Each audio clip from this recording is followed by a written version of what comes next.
అందరికీ నమస్కారం. నిన్నే వరిస్తా సీజన్ 2 పార్ట్ 81. మహేంద్ర గారు అన్విక కోసం మొత్తం చూసి తనకు కాల్ చేస్తారు. అన్విక లిఫ్ట్ చేయపోయేసరికి ఆయన హితేష్ దగ్గరకు వచ్చి, కన్నా, అన్వి ఇప్పటి వరకు ఇక్కడే ఉంది, ఇప్పుడే ఇంటికి వెళ్ళినట్లుంది, రాక ఇప్పుడే ఉందిరా, కాల్ చేస్తున్నా లిఫ్ట్ చేయడం లేదు అన్న చెప్పగానే హితేష్, మళ్ళీ కాల్ చేయండి, అన్వి ఉంటేనే నేను ఇంటికి వస్తాను, లేదంటే ఎటైనా వెళ్ళిపోతాను, మీ ఎవరి మొహాలు చూడటం నాకు ఇష్టం లేదు అంటాడు. సౌమ్య మనసులో, హితేష్కి నా మీద ఎంత కోపం ఉందో తెలిస్తే దాన్ని బట్టి నేనేం చేయాలో, ఎలా తనని నా వైపు టర్న్ చేసుకోవాలో ఐడియా వస్తుంది అని అనుకుని తను మాట్లాడబోతే మహేంద్ర గారు, అన్వి ఇప్పుడు రాలేదు కన్నా, ఈ ఒక్కసారి నాతోరా అని రిక్వెస్ట్ చేస్తారు. హితేష్కి అక్కడ ఉండడం ఇష్టం లేక, ఈ వెళ్తూ నేను భరించలేకున్నా, నాకు ఐ మాస్క్ కావాలి అని అడుగుతాడు. మహేంద్ర గారు, ఇప్పుడే తెస్తాను కన్నా అని సౌమ్య వైపు చూసి అక్కడి నుండి వెళ్ళిపోతారు. సౌమ్య డాక్టర్ దగ్గరికి వెళ్ళి హితేష్ హెల్త్ గురించి, తన కండిషన్ గురించి అడిగి తెలుసుకుంటూ ఉంటుంది. మహేంద్ర గారు ఐ మాస్క్ తీసుకుని వచ్చేలోపు హితేష్ అక్కడ కనిపించడు. తనని పిలుస్తూ బాత్రూంలో రూమ్ బయట వెతుకుతూ ఉండగా మధుర గారు వస్తారు. మధుర గారు మహేంద్ర గారి టెన్షన్ చూసి, ఏమైంది మహి, కన్నాకి బాగానే ఉందా అని అడగగానే మహేంద్ర గారు, కన్నా రూమ్లో లేడు, నేను ఇక్కడ ఉన్నాను, ఇంటికి వెళ్ళాలి, ఇంటికి వెళ్ళాలి, నాకు ఐ మాస్క్ తీసుకురమ్మని చెప్పాడు, నేను వెళ్ళి వచ్చేసరికి తను కనిపించడం లేదు అని చెప్తారు.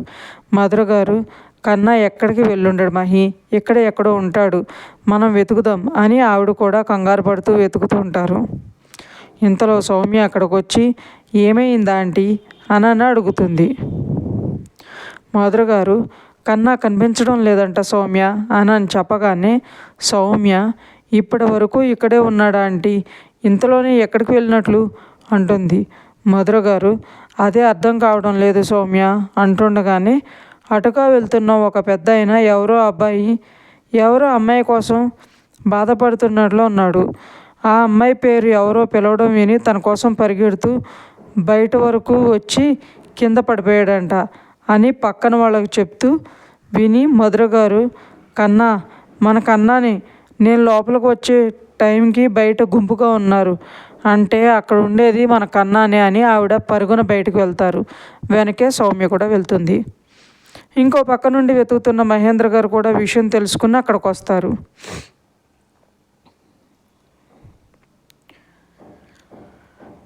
దేవిక గారు పూజ చేసుకుంటూ, మా ఇంటి పరిస్థితుల్ని చక్కబెట్టు స్వామి, ఒక కోడలు ఇంటికి దూరంగా వెళ్ళిపోయింది, ఇంకొక కోడలు ఎక్కడుందో ఎలా ఉందో, అసలు ఉందో లేదో కూడా తెలియకుండా ఉంది, ఒక కొడుకు కోపంతో తన కూతురికి భార్యకి దూరంగా ఉంటూ పైకి కనిపించకుండా మనసులోనే వాళ్ళ గురించి ఆలోచిస్తూ బాధపడుతున్నాడు, ఇంకొక కొడుకు తన గతమే తనకి గుర్తు లేకుండా ప్రేమించి పెళ్లి చేసుకున్న విషయం, తనకొక భార్య ఉందన్న విషయం, తనంటే వాడికి ప్రాణం అన్నది కూడా గుర్తు లేకుండా బ్రతుకుతున్నాడు. ఇంట్లో ఎవ్వరూ కూడా వాడికి గతం గుర్తు చేయలేని పరిస్థితి.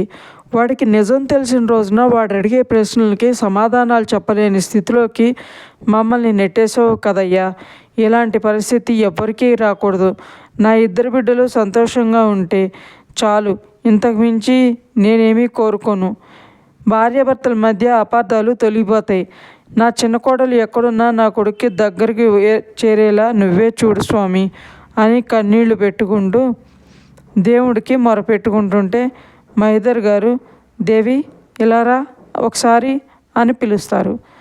దేవిక గారు కళ్ళు తుడుచుకుని మహేందర్ గారి దగ్గరికి వెళ్ళగానే ఆయన, చిన్న మెడిసిన్స్ అయిపోయాయి కదా, అందుకే డాక్టర్ చెకప్కి వెళ్ళాలి, శివ వెళ్తాడేమో లేక నన్ను వెళ్ళమంటాడో అడుగు అంటారు. దేవిక గారు, మీరే వాడితో మాట్లాడితే బాగుంటుంది కదా అంటారు. మహేందర్ గారు, చెప్పిన పని చేయదేవి అంటారు సీరియస్గా. దేవిక గారు, అలాగేనండి అని శివాంశ్ రూమ్కి వెళ్తారు. శివాంశ్ ఆఫీస్కి రెడీ అవుతూ దేవిక గారు రావడం చూసి, ఏమైనా తిన్నావమ్మా అని అడుగుతాడు. దేవిక గారు, ఇప్పుడే పూజ అయింది శివ్ అంటారు. శివాంశు వాళ్ళ అమ్మ దగ్గరకు వచ్చి ఆవిడ భుజం మీద చెయ్యేసి, ఈ టైం వరకు నువ్వు ఇలా భోజనం చేయకుండా నీ ఆరోగ్యం పాడు చేసుకోవటం ఏమీ బాగలేదమ్మా అంటాడు ప్రేమగా.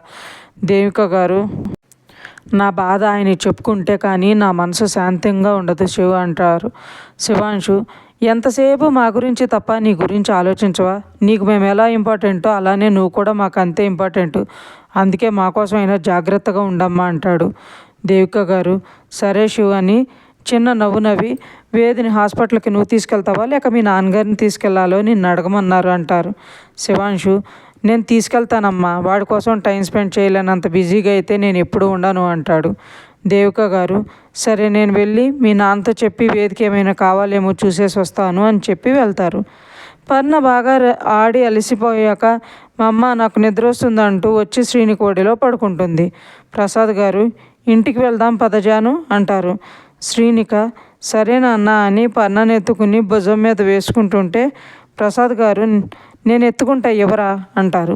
శ్రీనిక పర్లేదు నాన్న అంటున్నా వినకుండా ఆయన పర్ణను తీసుకుని ముందుకు నడుస్తుంటే వెనుక శ్రీనిక నడుస్తూ మీరెలా వచ్చారు నాన్న అని అడుగుతుంది. ప్రసాద్ గారు బయట నీ బైక్ కనిపించలేదు అంటే నువ్వు ఈ బైక్లో ఇక్కడికే వచ్చి ఉంటావని తెలుసు జాను, అందుకే ఆటోలో వచ్చాం అని చెప్తారు. శ్రీనిక బైక్ దగ్గరికి వెళ్ళాక ప్రసాద్ గారు పర్ణను శ్రీనికకి ఇచ్చి జాగ్రత్తగా అని బైక్ తీస్తారు.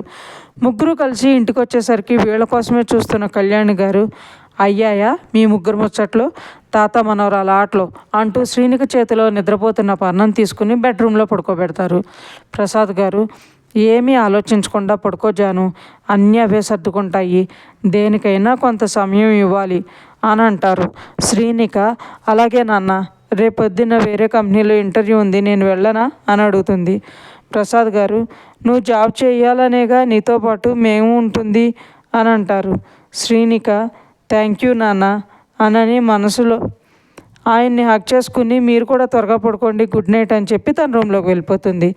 నిద్రపోతున్న పర్ణను చూడగానే మొహంలో చిన్న నవ్వు వచ్చి చేరితే బెడ్ మీద తన పక్కన పడుకుని నుదుటి మీద బుగ్గ మీద ముద్దు పెట్టి తనకి దగ్గరగా తీసుకుని పడుకుంటుంది. మహేంద్ర గారు మధుర గారు సౌమ్య వెళ్ళేసరికి హితేష్ చిత్ర ఎక్కడున్నావు, నాకు తెలుసు నువ్వు ఎక్కడున్నా నా గురించి ఆలోచిస్తూ ఉంటావని, అందుకే నా కోసం ఇక్కడికి కూడా వచ్చావు, నా కళ్ళ ముందుకు రావే చెప్తా నీ సంగతి అని అరుస్తుంటే వాచ్మెన్ సార్ అందరూ మిమ్మల్ని చూస్తున్నారు, హాస్పిటల్లో ఈ గోల్ ఏంటని డాక్టర్స్ అరుస్తారు సార్, ప్లీజ్ కొంచెం కామ్గా ఉండండి అని సర్ది చెప్తా ఉంటాడు.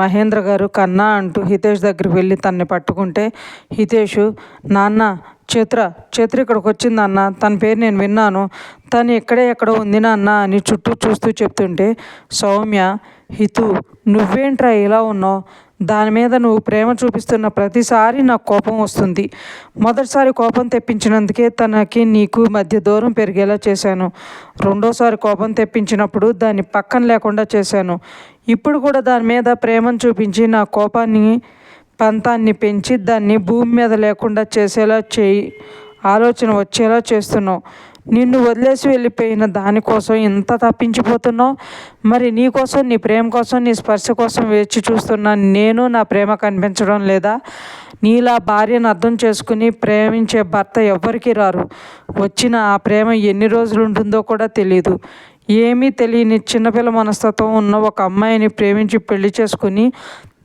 తనని నీకు అనుగుణంగా మార్చుకుని తనతో సంతోషంగా ఉండడానికి నువ్వు చేసిన ప్రయత్నాలు, తన కోసం నువ్వు పడే తపన, తన మీద నువ్వు పెంచుకున్న మమకారం, పెట్టుకున్న ప్రాణం, చూపిస్తున్న ప్రేమ చూసి నాకు నువ్వే కావాలి అనిపించేలా చేసావు, నేను ఒక ఆడపిల్లని అని మర్చిపోయి నీకోసం పిచ్చిదానిలా నీ వెనకాల తిరిగేలా చేసుకున్నావు, నేను తప్పు చేస్తున్నా అది తప్పే కాదని అనిపించేలా చేస్తున్నావు, నీకు చిత్రం మీద ఉన్న ప్రేమను మరిపించి నిన్ను నా ప్రేమతో నా వైపు తిప్పుకుని నువ్వే నన్ను పెళ్లి చేసుకుంటావా అని అడిగేలా చేయాలి, మన ఇద్దరి మధ్య ఎవరెవరో రాకోకుండా మన బంధం బలపడేలా చేయాలి, రేపు చిత్ర వచ్చినా కూడా తన గురించి నువ్వు ఆలోచించకూడదు అనుకుంటూ హితేష్ని చూస్తూ ఉంటుంది.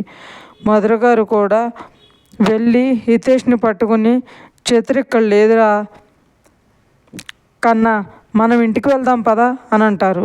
హితేష్ నాన్న చైత్ర ఎక్కడుందో మీరు వెళ్ళి వెతకండి అంటూ ఏడుస్తాడు. మహేంద్ర గారు కన్నా నేను మొత్తం చూసే వస్తున్నాను రా, తను ఇక్కడెక్కడా లేదు, అదే పేరుతో ఉన్న ఇంకో చిన్న అమ్మాయి వచ్చింది కన్నా అంటారు. హితేషు, మీరు నిజంగానే చూసారా లేక నన్ను ఇక్కడ నుండి తీసుకువెళ్ళిపోవడానికి, నా చేతులను నా నుండి దూరం చేయడానికి మీరు అబద్ధం చెప్తున్నారా అని అడుగుతాడు. మహేంద్ర గారు, నేను నిజమే చెప్తున్నా కన్నా, నా మాట నమ్మురా అంటారు బాధగా. హితేషు, చిత్ర ఎక్కడుంది నాన్న? నన్ను వదిలేసి వెళ్ళిపోయినప్పటి నుండి అది కూడా నాలానే నా కోసమే ఏడుస్తూ ఉంటుంది కదా నాన్న. నా మీద కోపం ఉంటే నన్ను తిట్టాలి, నాతో గొడవ పడాలి, లేక ఒక దెబ్బ వేయాలి. అంతేకాని నన్ను ఇలా ఒంటరివాడిని చేసి వెళ్ళిపోయిందంటే దాని మీద కోపం ఎక్కువ అవుతుంది తప్ప తగ్గడం లేదు నాన్న. అది నాకు కనిపిస్తే నేనే దాన్ని చంపేస్తా అని అరుస్తాడు. ఇన్ని రోజుల్లో మొదటిసారి హితేషు తనతో మాట్లాడుతున్నందుకు, తన బాధని ఆయనతో పంచుకుంటున్నందుకు ఆనందపడాలో లేక తను పడుతున్న బాధకి వేదనకి బాధపడాలో తెలియక హితేష్ని హక్ చేసుకుని, చిత్ర ఎక్కడున్నా నీకోసమే ఆలోచిస్తూ ఉంటుంది కన్నా, నీకోసం తను తిరిగి వస్తుంది, లేదా మనమే తనని వెతుక్కుంటూ వెళ్దాం అని ఓదారుస్తారు. హితేషు తన గుండె బరువు దించుకోవటానికని వాళ్ళ నాన్న భుజాన్ని ఆసరాగా తీసుకుని తనకు వస్తున్న బాధని కన్నీళ్ళ రూపంలో బయటకు వదిలేసి గట్టిగా మహేంద్ర గారిని కౌగిలించుకుని, ఎందుకు నాన్న దానికి నేనంటే అంత కోపం వచ్చింది? నా మాట వినకూడదు అనుకుని వెళ్ళిపోయింది నాన్న నా ప్రాణం. నేను ఏమైపోతాను, ఎలా ఉంటాను, ఎలా ఉన్నాను అని కూడా అది ఒక్కసారి కూడా ఆలోచించలేదు అంటూ బాధపడుతుంటే తల్లి మనసు ఊరుకోక హితేష్ని వెనక నుండి పట్టుకుంటారు మధుర గారు. హితేష్ వాళ్ళ అమ్మని దూరం జరిపి, ఆమెని నా నుండి దూరంగా ఉండమని చెప్పండి నాన్న అని అరిచినట్లు చెప్పి, ఇంటికి వెళ్ళిపోదాం నాన్న అని అడగగానే మహేంద్ర గారు, ఇప్పుడే వెళ్దాం కన్నా అని హితేష్ చేపట్టుకుని కార్ దగ్గరకు తీసుకుని వెళ్తారు. సౌమ్య ఇదంతా చూస్తూ, అది నిన్ను వదిలేసి వెళ్ళిపోయినా దాని మీద కొంచెం కూడా కోపం లేకుండా ఎలా ఉన్నావు హితు, నేనే ఏదో ఒకటి చేయాలి, తన మీద ఉన్న ఈ కొంచెం కోపాన్ని కూడా ద్వేషంగా మార్చాలి అని ఆలోచిస్తూ ఉంటుంది. మధుర గారు వెళ్తున్న హితేష్ను చూసి కన్నీళ్లు పెట్టుకుంటుంటే మహేంద్ర గారు వెనక్కి తిరిగి కళ్ళతోనే పెదవులతోనూ వాడిని అర్థం చేసుకోమదు అన్నట్లు చెప్పగానే మధుర గారు కళ్ళు తుడుచుకుని వెనకే వెళ్తారు. శ్రీనిక పొద్దున్నే లేచి రెడీ అయ్యి, అమ్మ నేను ఇంటర్వ్యూకి వెళ్తున్నా, పర్ణం చూసుకో అని చెప్పి స్టార్ట్ అవుతుంటే ప్రసాద్ గారు, నేను డ్రాప్ చేస్తా ఉండమ్మా అని అంటారు. శ్రీనిక, పర్లేదు నాన్న, పర్ణం చూసుకోవటం అంత ఈజీ కాదు, కాబట్టి అమ్మకి తోడుగా మీరు ఇంట్లో ఉండాల్సిందే అని అంటుంది నవ్వుతూ. ప్రసాద్ గారు కూడా నవ్వి, నా మనవరాలు తెలివితేటల ముందు మీ అమ్మకి ఏమీ తెలియజాను, నువ్వు అన్నది నిజమే, మీ అమ్మని చాలా కష్టం తనతో అని అంటారు. కళ్యాణి గారు, నా మీద వేసిన జోక్స్ చాలండి అని, జాను దేవుడు దండం పెట్టుకుని వెళ్ళరా, లైఫ్ కొత్తగా స్టార్ట్ చేస్తున్నావు కదా అని అంటారు. శ్రీనిక, అలాగే అమ్మ అని చెప్పి పూజ గదికి వెళ్ళి దండం పెట్టుకుని వచ్చి, బాయ్ అమ్మ, బాయ్ నాన్న అని చెప్తుంటే ఇద్దరు ఒకేసారి ఆల్ ద బెస్ట్ జాను అని చెప్తారు. ఆ అరుపుకి పర్ణ కళ్ళు నిలుపుకుంటూ రూమ్లో నుండి బయటకు వచ్చి, మా అమ్మ నన్ను వదిలేసి ఎక్కడికి వెళ్తున్నావు అని అడుగుతుంది ముద్దుగా. శ్రీనిక, మా అమ్మ జాబ్ కోసం ఇంటర్వ్యూకి వెళ్తుంది, మరి నన్ను సపోర్ట్ చేస్తావా బుజ్జి తల్లి అని అంటుంది శ్రీనిక ఎత్తుకుని. పర్ణ, ఓ చేస్తాగా అని శ్రీనిక ముద్దు పెట్టి, జాబ్ వచ్చాక నాకు బొమ్మలు చూసే సెట్టుకొనివ్వు అంటుంది. ప్రసాద్ గారు, బొమ్మలు చూసే సెట్ ఏంట్రా అంటారు. శ్రీనిక, వర్చువల్ రియాలిటీ సెట్ నాన్న, మొన్న కార్నివాల్కి వెళ్ళినప్పుడు అక్కడ చూసింది, అందులో చూస్తూ ఏదో గేమ్ ఆడింది, అప్పటి నుండి అది కావాలని అడుగుతుంది అని చెప్తుంది. ప్రసాద్ గారు, ఓహో నా బుజ్జి తల్లి టెక్నాలజీ బాగా యూజ్ చేస్తుందే అంటారు. శ్రీనిక, పర్ణ అమ్మమ్మని తాతయ్యని ఇబ్బంది పెట్టకు అని చెప్తుంటే పర్ణ కళ్యాణి గారి మీద దూకి, నువ్వు వెళ్ళుమమ్మ, అమ్మమ్మని నేను చూసుకుంటాగా అని అంటుంది. శ్రీనిక నవ్వి, నిన్ను చూసుకోవడానికి ఇద్దరు కావాలి, అలాంటిది నువ్వు వాళ్ళని చూసుకుంటావా అంటుంది. పర్ణ, ఆమమ్మ నువ్వు టెన్షన్ పడకు అని చెప్పగానే శ్రీనిక గట్టిగా నవ్వేస్తూ బాయ్ అని చెప్పి తనకు ముద్దు పెట్టి వెళ్తుంది. ఇంకా ఉంది ఫ్రెండ్స్. మీకు ఈ స్టోరీ నచ్చినట్లయితే లైక్ చేయండి, సబ్స్క్రైబ్ చేయండి. ఇంతలా ఆదరిస్తున్నందుకు థ్యాంక్ యూ సో మచ్.